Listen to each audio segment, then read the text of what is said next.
All right, let's talk about this new financial trend that's been making waves. And trust me, it's about so much more than just stashing away a few bucks.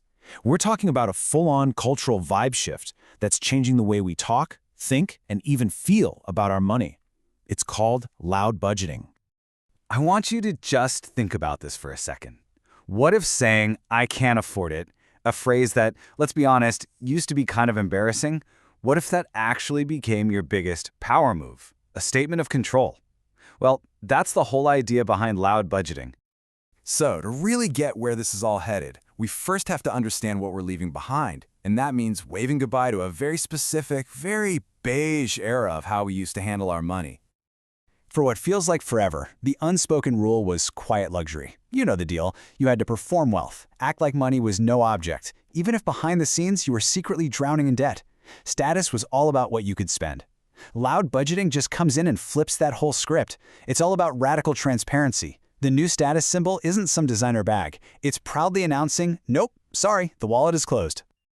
And believe it or not, this whole thing really blew up on TikTok, sparked by a comedian named Lucas Battle.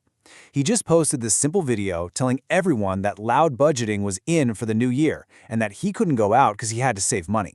He just perfectly captured this new mindset. Forget the pressure to act rich, let's just be radically honest about our money.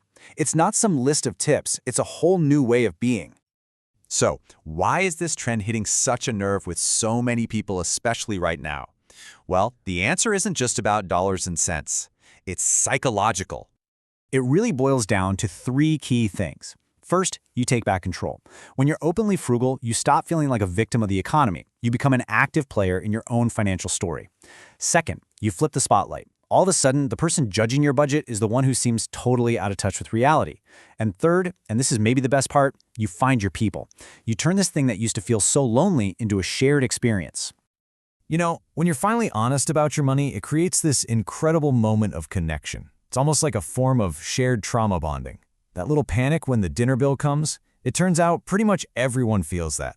Loud budgeting just gives us the permission to finally say it out loud. And suddenly you see the comments explode with people saying, yes, finally someone said it. And this isn't just happening in our own friend groups. The entire digital world is shifting too. To back this up, the algorithms that were built to sell us things are now, kind of ironically, selling us on not buying things. I mean, the whole social media story is being rewritten right before our eyes.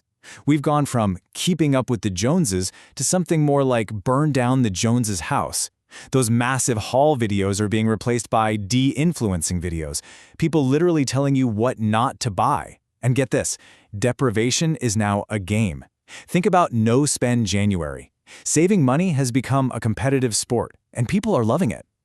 So here's the bottom line, the thing you really need to get.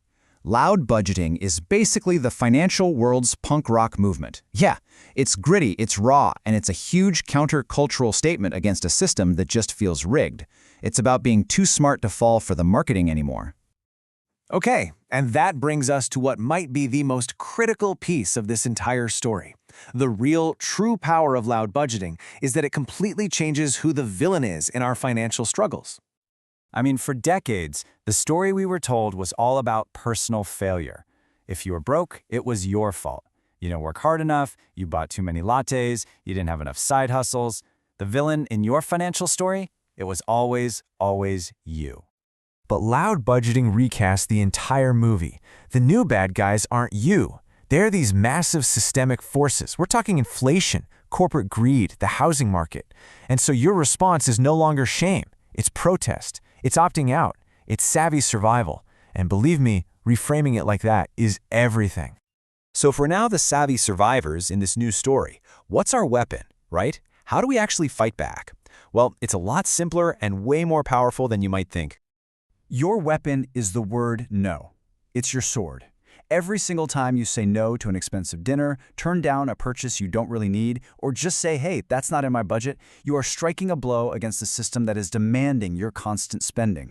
And all of this leads us to a completely new definition of what it even means to be wealthy. We used to measure wealth by all the stuff we owned. But now, true financial dignity is measured by what you refuse to owe. It's not about things anymore. It's about freedom.